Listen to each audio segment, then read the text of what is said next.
प्रभु यीशु मसीह के सामर्थी नाम में आपको सलाम। Thank you very much for joining with us once again tonight. And I believe as we together sit at the feet of Jesus, He's going to talk to us.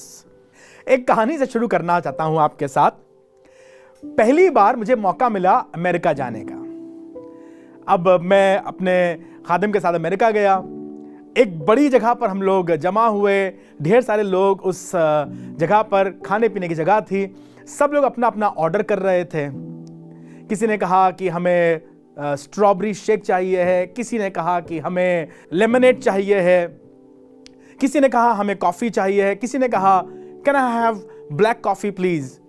तो सब लोग अलग अलग बोल रहे थे। मैं बैठा सोच रहा था मुझे क्या बोलना है, मुझे क्या बोलना है। पहली बार, मेरी उम्र छोटी, करीब 25 साल पहले की बात है। अब मेरा नंबर आएगा, मुझसे पूछेगा। तो मुझसे पहले वाले ने कहा हाफ एंड हाफ। तो वो कॉफ़ी मांग रहे थे, तो मुझे लगा ये कुछ नया नाम है। मैंने कहा हाफ एंड हाफ कॉफ़ी। अब सबका सामान आ रहा था, हमारी भी कॉफ़ी आ गई।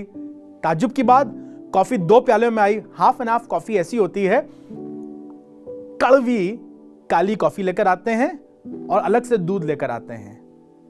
बनाते भी नहीं है वो लोग, पर कॉफ़ी लाके देते हैं, दूध लाके देते हैं, आप मिलाओ और पियो। अमेरिका की ये बहुत पसंदीदा कॉफ़ी स्टाइल है। अब हम तो पहली बार अमेरिका में, कॉफ़ी तो हमारे यहाँ 1 कप में आती है, यहाँ 2 कप में आई है। कॉफ़ी अलग है, दूध अलग है।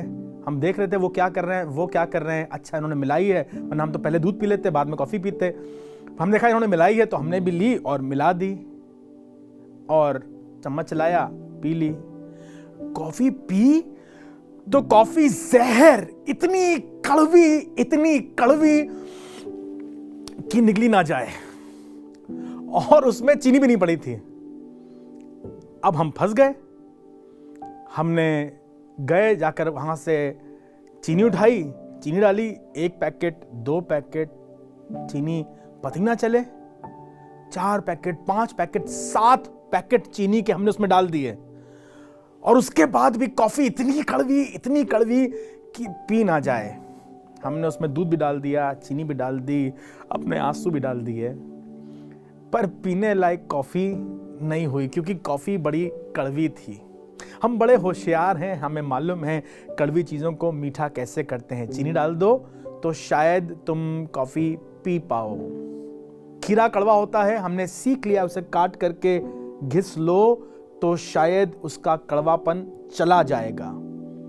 हम इंसानों ने इतना कड़वा करेला होता है, पर उसको भी स्टाइल सीख लिया है कि ऐसे बनाओ कि बहुत अच्छा और मीठा लगे। हमारे शहर में मशहूर है मेरी सास के हाथों का करेला, बहुत बढ़िया बनाती हैं, मम्मी जी सलाम। पर कई बार जिंदगी के कड़वेपन को दूर करने के लिए ना चीनी काम आती है, ना घिसना काम आता है। क्या करें? इजरायली सफर करते करते एक ऐसे स्थान पर आ गए जिसका नाम है मारा। और इसका नाम मारा इसलिए है क्योंकि ये लंबा सफर कर रहे थे और अब 3-4 दिन चलने के बाद एक ऐसी जगह पर पहुंचे हैं कि इन्हें पिछले 3 दिनों से 4 दिनों से पानी नहीं मिला। They are thirsty, they are angry, they are in trouble. सफर है, बच्चे हैं, जानवर हैं, मूसा से लड़ रहे हैं, तुम हमें यहां क्यों ले आए हो जंगल में, हमें मार डालोगे, हमारे पास पीने को पानी नहीं, हमारे बच्चे रो रहे हैं, चिल्ला रहे हैं, हमारे जानवर बेहाल हैं, हम क्या करें। They almost stoned Moses and एरन।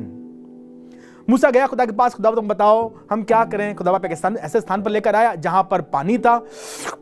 पानी देखकर ये लोग बहुत खुश, पर जब पानी पीने लगे तो पानी खारा था, पानी कड़वा था, उसे पी नहीं सकते थे। इनका गुस्सा 7वें आसमान पर। खुदा हमें लेकर आया, पानी दिखाया, लेकिन पी नहीं सकते क्योंकि पानी खारा है, अब तो मूसा को मार डालेंगे। लोगों ने पत्थर उठा लिया। They were ready to kill Moses. मूसा ने खुदा से पूछा, खुदा बाप बताओ हम क्या करें, हमारे पास कुछ नहीं है, इनके लिए क्या करें। स्वर्ग के परमेश्वर ने कहा, देख इस जगह पर जहां का पानी खारा है, मैं तुझे एक पौधा दिखाता हूं। अगर तू उस पौधे को लेकर के, उस पेड़ को लेकर के, तोड़ करके इस खारे पानी में डाल देगा तो पानी मीठा हो जाएगा। मूसा ने खुदा की बात मानी, गया और जा करके उस पौधे को उखाड़ लाया और ला करके लिखा हुआ है निर्गमन उसके 15वें अध्याय के 22वें 23वें पद में, उसने पौधे को पानी में डाल दिया और पानी मीठा हो गया। आश्चर्यकरम।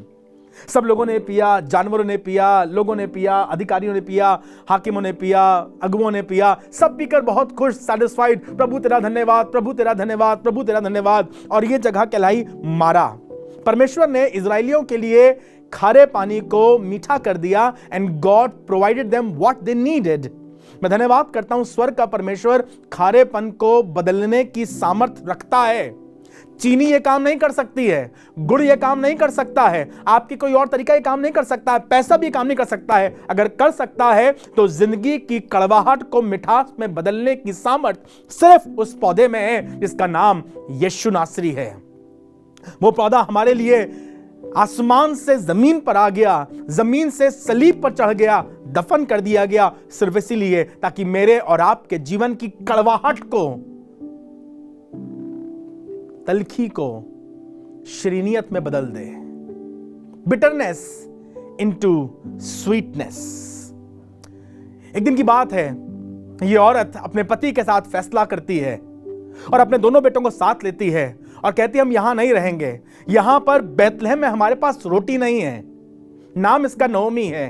और ये अपने बच्चों के साथ और अपने पति के साथ एक दूसरे देश चली जाती है जिसका नाम है मोआब।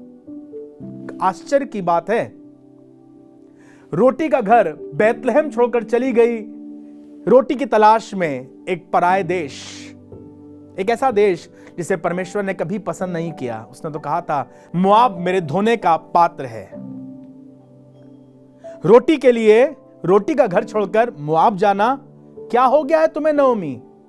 नओमी का मतलब होता है प्लेजेंट, खुशहाल। कहानी आपको आगे मालूम है, रूत की किताब में पूरी कहानी दी गई है। नओमी मोआब जाती है, मोआब में इसका पति मर जाता है, बड़ी मुश्किल की जिंदगी जीनी पड़ती है इसे, अकेले बच्चों को पालती है, बड़ा करती है, उनकी शादी ब्याह करा देती है। फिर एक दिन बड़ा बेटा मर जाता है, महीने भर बाद दूसरा बेटा मर जाता है। आय हाय, एक घर में 3 बेवाएं रहती हैं, कैसी जिंदगी। इसने अपनी बहुओं से कहा तुम लोग चले जाओ, मेरे पास कुछ नहीं बचा, मैं बिल्कुल खाली हूं, छूची हूं, I have nothing left, please go back in your people. लिखा है ओरपा उठी, उसने अपनी सास को चूमा चली गई, पर रूत ने कहा मैं तेरे संग चलूंगी, तेरे लोग मेरे लोग होंगे, तेरा खुदा मेरा खुदा होगा, जहां तू रहेगी वहां मैं रहूंगी। नओमी ने कहा मैं वापस बैतलहम जा रही हूं। रूत ने कहा ठीक है मैं चलूंगी। जब नओमी वापस बैतलहम लौटती है, और यूं लिखा हुआ है पहले अध्याय के 20वें पद में, लोगों ने देखा और कहा ये तो नओमी है, नओमी क्या तुम हो? ओ नओमी, इज इट यू? नओमी रोने लगी, आंसू भरकर चिल्ला चिल्ला कर बिलक बिलक कर कहने लगी मुझे नओमी मत कहो, मुझे नओमी मत कहो, मैं मारा हूं। नओमी का मतलब प्लेजेंट, मारा का मतलब कड़वा। खुदा ने मुझे छूची कर दिया है, मेरा सब कुछ छीन लिया है और मैं कड़वी हो गई हूं। मुझे नहीं मालूम आपका गलत फैसला था, आपने कहा हम नहीं रहेंगे चर्च में, हम नहीं रहेंगे रोटी घर में, हम नहीं रहेंगे खुदा घर में, क्या मिला है हमें? आप कहोगे चले गए, शायद आप बाप से गुस्सा हो गए थे, बाप ने किसी दिन कस के डांट दिया था, कहा था बदतमीज हो तुम, जुबान लड़ाते हो, देर तक पड़े रहते हो, सोते रहते हो, पढ़ाई के लिए डांटा था, रिपोर्ट कार्ड के लिए डांटा था, आपने कहा नहीं रहेंगे तुम्हारे सोने के पिंजड़े में, और चले गए घर छोड़ करके मुंबई दिल्ली, हम कमा के दिखाएंगे। अंत मालूम क्या होता है? स्वरों के बीच में जिंदगी बीत रही थी, पता नहीं क्या हुआ, लौट कर आने को तैयार हो गया रोटी के घर में, बाप के घर में। मैं धन्यवाद करता हूं, ये बाप का घर है जो हमें फिर से बहाल करने की सामर्थ रखता है। You are trying to make your life pleasant by the things of this world. इस जीवन की कड़वाहट को मिटाने की कोशिश कर रहे हो, रुपये से, नशे से, सेक्स से, चोरी से, पार्टी से, नहीं मिटेगी। और खालीपन और खोखलापन और ये अंधेरा और डराएगा और तुम्हें और कड़वा कर देगा।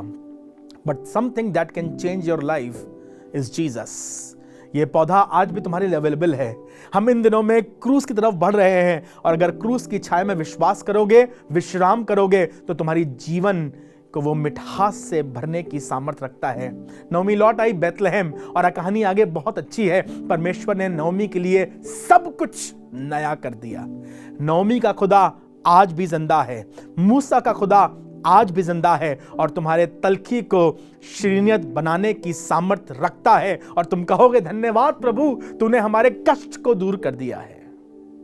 बहुत मशहूर कहानी है, पहला सैमुएल उसके पहले अध्याय में हन्ना के बारे में लिखा है। ये बांझ थी। अब क्योंकि ये बांझ थी इसलिए इसके पति ने एक और शादी कर ली थी, दूसरी शादी करी थी, और उस औरत से इस पति के पास कई बच्चे थे। पर अपनी पत्नी हन्ना को ये बहुत प्यार करता था। पनिन्ना इसे खूब चढ़ाती, गंदी गंदी बातें बोलती। हन्ना का मन कड़वा हो गया था। एल्काना ने इससे बार बार कहा, मैं तुझे प्यार करता हूं, मैं तेरा पति हूं, देख मैं पनिन्ना के लिए एक करता हूं, तेरे लिए दो करता हूं। Anything that I do for that wife, it is just once, but for you, it is always many folds. I want to show my love. I want to show my gratitude. पर तेरा मन कभी खुश नहीं होता है।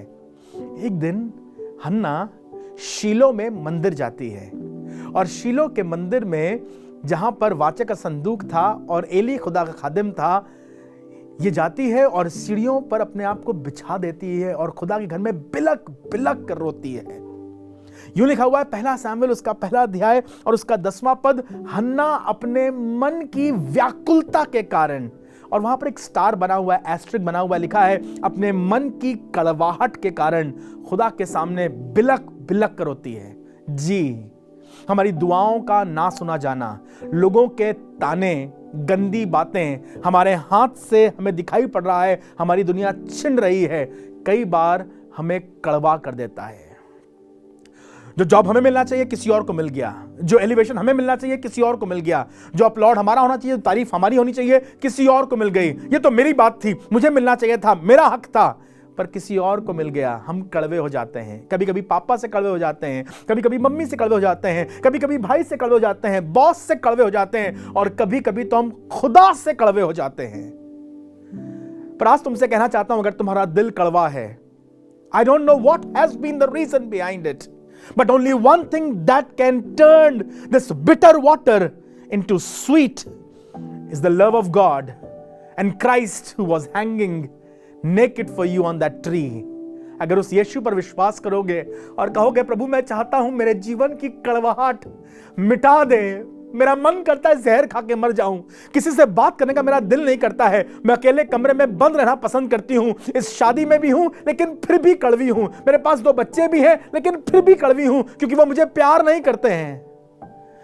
I am living a life that is of second class, nobody loves me, nobody respects me, church भी जाता हूं तो कोई मेरी इज्जत नहीं है। आज मेरी दुआ यह है, कड़वाहट को मिटाने वाला यीशु तुम्हारे जीवन की कड़वाहट को मिटा सके।